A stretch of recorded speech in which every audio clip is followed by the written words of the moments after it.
आज की इस चर्चा में आपका स्वागत है। आज हम एक बहुत ही गंभीर लेकिन मेडिकल साइंस के नजरिए से बेहद दिलचस्प विषय पर बात करने वाले हैं, टिश्यू डेथ यानी ऊतकों की मृत्यु। हम ड्राई और वेट गैंग्रीन जैसी दो बिल्कुल अलग-अलग और गंभीर स्थितियों के बीच के अंतर को समझेंगे। आइए, बिना किसी देरी के शुरू करते हैं। जरा सोचिए, क्या होता है जब हमारे शरीर का कोई हिस्सा अपनी सबसे महत्वपूर्ण जीवन रेखा यानी ब्लड सप्लाई को खो देता है। जब किसी अंग तक खून पहुंचना बंद हो जाता है तो शरीर के अंदर जो बायोलॉजिकल रिएक्शन शुरू होता है ना, वो सच में बहुत ही विनाशकारी होता है। ये सुनने में थोड़ा डरावना जरूर लगता है, लेकिन इसे समझना बहुत जरूरी है। अब जरा इस तस्वीर पर गौर करते हैं। यहाँ साफ दिख रहा है कि खून की कमी का असर दो बहुत ही अलग रास्तों पर जा सकता है। एक तरफ जहां शरीर का हिस्सा पूरी तरह सूखकर सिकुड़ जाता है, वहीं दूसरी तरफ भयंकर सूजन और इन्फेक्शन फैलने लगता है। मंजिल दोनों की एक ही है, ऊतकों का मरना। लेकिन वहां तक पहुंचने का ये सफर बिल्कुल अलग होता है। भाग 1, टिश्यू डेथ को समझना। आइए सबसे पहले इसके कुछ बुनियादी कॉन्सेप्ट्स को क्लियर कर लेते हैं।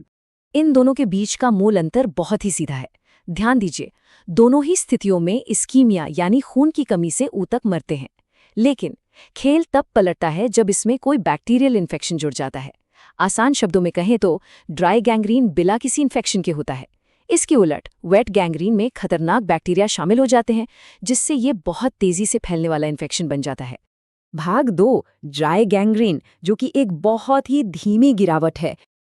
अगर हम इसे सेल्यूलर लेवल पर देखें तो ड्राई गैंग्रीन में कोगुलेटिव नेक्रोसिस होता है। इसका मतलब है कि धमनियों में एक पुरानी रुकावट होती है, जो अक्सर पेरिफेरल वेस्कुलर डिजीज या डायबिटीज जैसी बीमारियों की वजह से होती है। ये रुकावट धीरे धीरे ऊतकों को भूखा मार देती है। ये रातों रात होने वाला कोई जादू नहीं है, बल्कि ऑक्सीजन और न्यूट्रिएंट्स की एक बहुत ही धीमी और क्रमिक कमी है। अब क्योंकि ये प्रक्रिया इतनी धीमी है, इसके लक्षण बहुत स्पष्ट होते हैं। प्रभावित हिस्सा बिल्कुल काला, सूखा और सिकुड़ा हुआ दिखने लगता है, एकदम किसी मम्मी की तरह। सबसे खास बात यह है कि अच्छे और खराब ऊतकों के बीच एक बहुत ही साफ लाइन बन जाती है। इसमें कोई मवाद या सूजन नहीं होती। और हाँ, सुन्नपन आ जाने के कारण दर्द भी या तो बहुत हल्का होता है या बिल्कुल नहीं होता। इसे हम एक शांत लेकिन परमानेंट डैमेज कह सकते हैं। भाग 3, वेट गैंग्रीन। ये एक तेजी से बढ़ने वाला और बहुत ही गंभीर खतरा है। वेट गैंग्रीन की कहानी थोड़ी अलग और ज्यादा खतरनाक है। खून की कमी तो यहाँ भी है, लेकिन इसमें बैक्टीरिया की एंट्री हो जाती है। ये भयानक कॉम्बिनेशन पूरी प्रक्रिया को लिक्विफेक्टिव नेक्रोसिस में बदल देता है, यानी बैक्टीरिया मरे हुए ऊतकों को लिटरली पिघलाने और नष्ट करने लगते हैं। इस वजह से जो लक्षण सामने आते हैं वे बहुत ही खौफनाक होते हैं। ऊतक बुरी तरह सूज जाते हैं, गीले हो जाते हैं और उनका रंग गहरा हरा या काला पड़ने लगता है। छाले, मवाद और एक बहुत ही तेज बदबूदार स्राव, ये सब इसके आम लक्षण हैं। और सबसे खतरनाक बात, ड्राई गैंग्रीन की तरह इसमें कोई साफ बाउंड्री नहीं होती, क्योंकि ये शरीर में आग की तरह बहुत तेजी से फैलता है। यहाँ समझने वाली सबसे क्रिटिकल बात यह है कि वेट गैंग्रीन सिर्फ एक अंग तक सीमित नहीं रहता, ये पूरे शरीर पर एक साथ हमला करता है। शुरुआत होती है बर्दाश्त के बाहर दर्द से, जिसके बाद वो हिस्सा पूरी तरह सुन्न पड़ जाता है। मरीज को तेज बुखार आ सकता है, जो इस बात का सीधा संकेत है कि इन्फेक्शन अब खून के जरिए पूरे शरीर में जहर फैला रहा है। भाग 4, आइए इन दोनों के मुख्य अंतरों पर एक नज़र डालते हैं।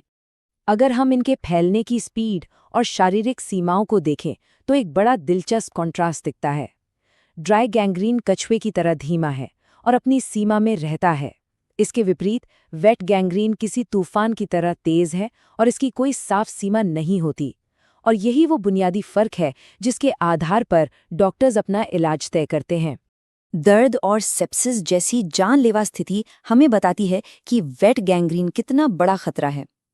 ड्राई गैंग्रीन में, जैसा कि हमने देखा, पूरे शरीर में इन्फेक्शन यानी सिस्टेमिक टॉक्सिसिटी का खतरा नहीं होता, लेकिन वेट गैंग्रीन में सेप्सिस होना बहुत ही आम है, जो सच में एक जानलेवा स्थिति बन सकती है।